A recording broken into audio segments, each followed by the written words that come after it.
Hi everyone, welcome back to my channel. This is my usual weekly technical analysis outlook videos in which I will comment on what I think will happen to some FX crosses and equities. I have another series running, the Financial Market series, that breaks down topics in the financial market in ways that are easy to understand. You can find the links in the description about these videos. As always, before I begin, I want to clarify that this is not a solicitation or recommendation to enter into long or short positions in the names that I will mention in this video, nor do I have existing positions in them. This is not financial advice, and if you're using this content as a guide to trade, you are doing so at your own risk. Alright, let's start. In this video, I will skip the review section because there is a lot of new coverage that I want to show you. If you want to find out what has happened to the names I covered in past videos, please wait for the new video, which I will upload sometime later next week. I'll start off this video with an analysis on the dollar index, the DXY, a general measure of the dollar's value against some of the G10s like Euro, Sterling, Swiss franc, and the Japanese yen. It is currently bullish because it is trading above the Ichimoku cloud, but it has a bearish potential. I suspect that it is forming a rising wedge after the rally on the 6th of November was rejected at the resistance trend line. If DXY breaks down below the support trend line, then there will be a bearish confirmation and the textbook move of around 2.8 lower. Now, assuming that the breakdown takes place next week, this will give us a textbook target of around 101.59 over here.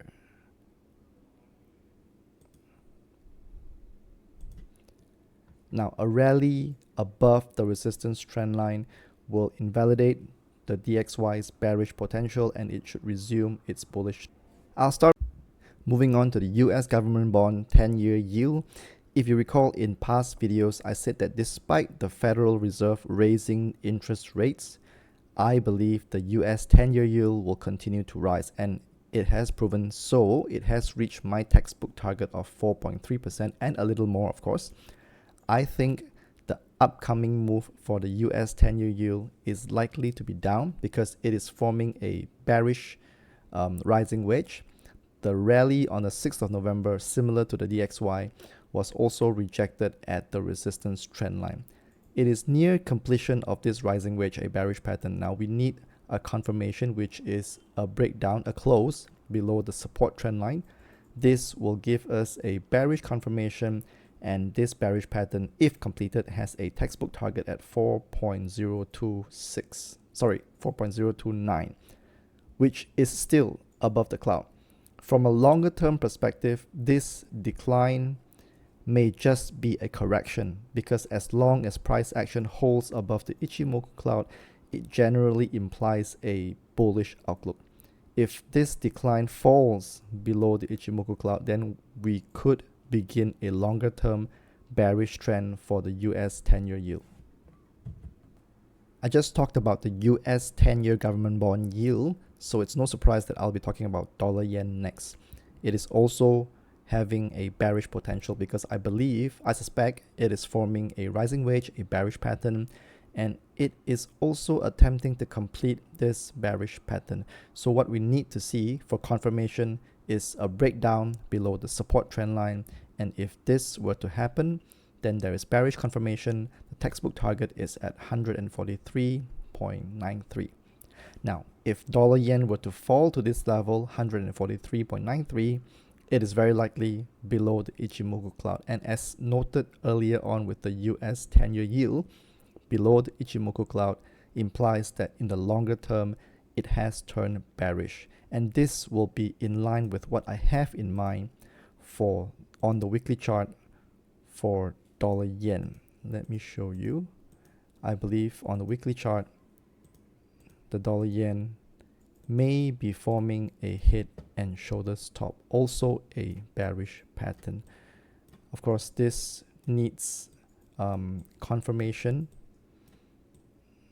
Confirmation is via a weekly close below the neckline at 140.25, and if this were to happen, it gives us a massively lower textbook target.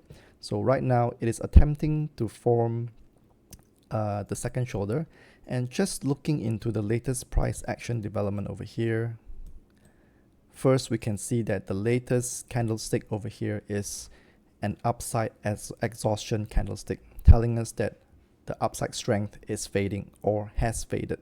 And combining these three candlesticks together, we can see that if you were to know Japanese candlesticks, this is a morning star pattern, which also tells us that the next move highly likely is going to be bearish. So all in all, this tells us that there is a lot of bearish potential in the dollar yen in upcoming moves.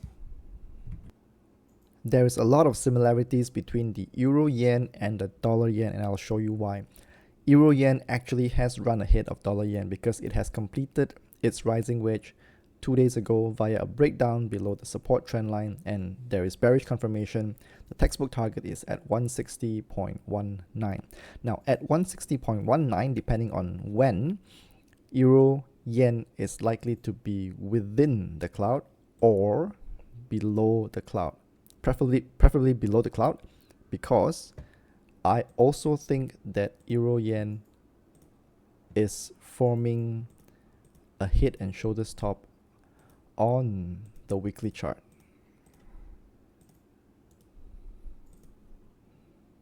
And it looks like this. So of course, on the weekly chart, we need a weekly close below the neckline at 154.41, and this will give us a massively lower textbook target going forward if this bearish pattern is completed. It is a slightly different case for Swiss yen. Yes, Swiss yen is bearish after the confirmation of breakdown of the rising wedge on the 5th of November, and the latest price action also closed below the 20-day simple moving average, telling us that the bias is downside. Swiss yen has a textbook target at 171.31, and it is very likely to still be hovering at above the Ichimoku cloud, or probably trading within the Ichimoku cloud if this textbook target is reached. Anytime it breaks below the cloud, then we can expect further downside in Swiss yen. But for now, bearish Swiss yen with a target at 171.31. In the case of Kiwi yen, it is forming a neutral pattern called an ascending triangle. The outlook of Kiwi yen will be determined by whether there is a breakout or a breakdown. Now, the latest price action suggests that there is some form of rejection at the resistance around 92.11. So downside bias currently is preferred, and especially after the latest price action closed below the 20-day simple moving average. Still, we have to see a confirmation, which is via a breakdown or a breakout. If Kiwi yen breaks above the resistance of 92.11, then this structure, this ascending triangle pattern, is a bullish pattern, and the textbook target is at 101.45. If Kiwi yen were to break down below the support trend line instead, then this ascending triangle is a bearish pattern. The textbook target is at 82.21. Next, we move on to the precious metals, gold and silver. I'll start off with gold. Obviously, it has had an amazing 2024, continuously breaking new highs and invalidating bearish patterns. Price action development in this week and the last suggests that a bearish pattern may be forming, a rising wedge again. Now, we have to be skeptical about this bearish pattern, knowing that gold has invalidated a few of this year. First, gold formed an upside exhaustion candlestick over here on the 28th, on the week of the 28th of October last week. Second, this resistance came off rejection at the resistance trend line. So there's another layer of bearish tone to this. Number three, now if we have to hide this resistance trend line, you can see that the recent rally in gold for the past 4 weeks failed to test the upper Bollinger. And this is a sign that upside bias is also slowing. So all in all, we have reasons to believe that gold may be headed lower in the coming weeks. Still, we need confirmation, which is via a breakdown below the support trend line. Once this happens, then we can confirm that gold has entered into a bearish trend. The textbook target resulting from this rising wedge is at 2,341.86. Still, again, I would caution against being excessively optimistic in the downside for gold until there is confirmation, because throughout this year we have had many invalidations of such bearish patterns, and gold has continued to bounce off supports. Silver is actually ahead of gold in the formation of a rising wedge. The upside exhaustion over here 2 weeks ago, formed the resistance trend line, which was confirmed by last week's rejection again. Now remember, a bearish pattern is only valid if there is a breakdown below the support trend line, so we have to wait for this to happen. And seeing how this rising wedge looks, it may still be too early for a breakdown. Theoretically, breakdowns take place 70 to 80% into the apex of the wedge. Of course, an early breakdown is always welcome, but until that happens, silver may just fall towards the support trend line, bounce higher towards the resistance trend line, get rejected again before moving lower for that attempted breakdown. Moving on to equities, we start off with a very popular name, Tesla. It has had a very strong rally this week, and I believe it has completed a bullish pattern ahead and shoulders bottom. The textbook target is at 393.82, but take caution. After a strong rally like this, and after a pattern completion, it is common to get a correction. So I suspect the next move for Tesla in the coming probably 1 to 3 weeks is likely going to be lower first, before bouncing off supports either at the neckline at 266.18 or off the cloud support around 219.21 before resuming the upside. But in any case, Tesla is now bullish after confirming a head and shoulders bottom completion. The last name for this video is on Citigroup. It advanced strongly this week and looks to have completed a head and shoulders bottom as well via a weekly close above the neckline at 67.81. I would have preferred a higher closing, but technically this still qualifies for pattern completion. The textbook target resulting from this is at 97.49. Do watch out for the resistance range around 80.2 until 83. This resistance range can reject Citigroup lower when tested. I will no longer be covering Estee Lauder in future videos because it has invalidated its falling wedge. This falling wedge bullish pattern did not get completed, but instead it was invalidated via a breakdown below the support trend line. Bayer's bullish potential was invalidated this week with a breakdown below the last low of 25.05, so I will also no longer be covering Bayer in upcoming videos. Visa rallied strongly last week and this week and has since invalidated its double top bearish pattern. Now Visa is bullish. I will no longer be covering Visa in upcoming videos.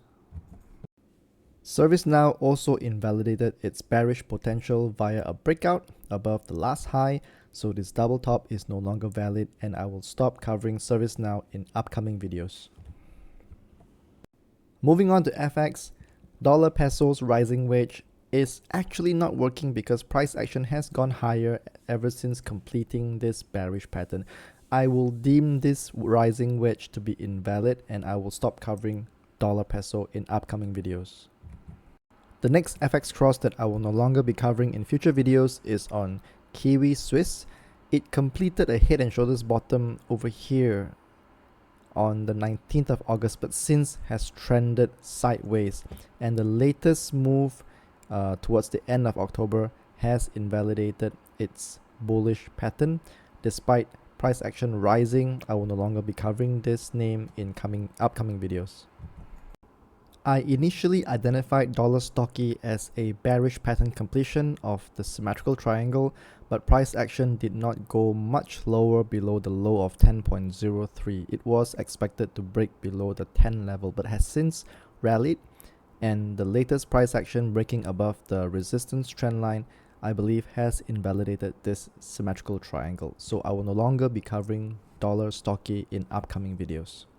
Finally, I will cease coverage on the euro dollar because the symmetrical triangle, I believe, has likely been invalidated by this week's decline in price action. Note that this week's decline in price action is also a breakdown, a confirmation of breakdown below the Ichimoku cloud, and it is also a bearish engulfing.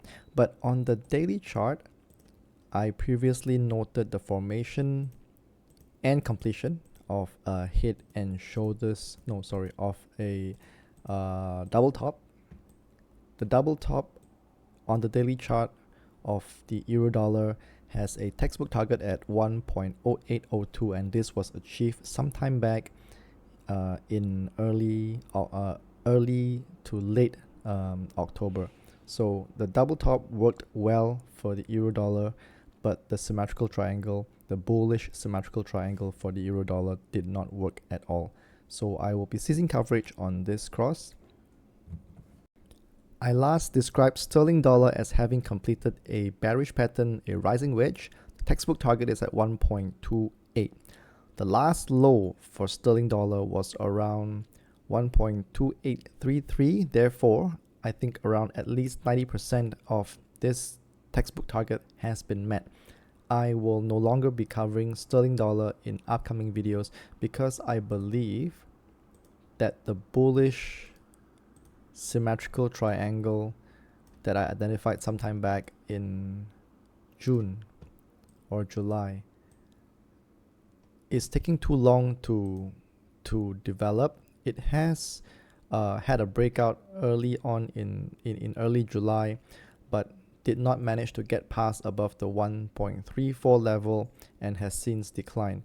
And with the latest closed and whole below the 20-week simple moving average, I believe further downside for sterling could materialize, and this increases the risk of invalidation of this symmetrical triangle. That's the end of my sharing. I will give updates to these crosses and names only when there are meaningful development, and in the next video, it will highly likely be on new crosses and new names.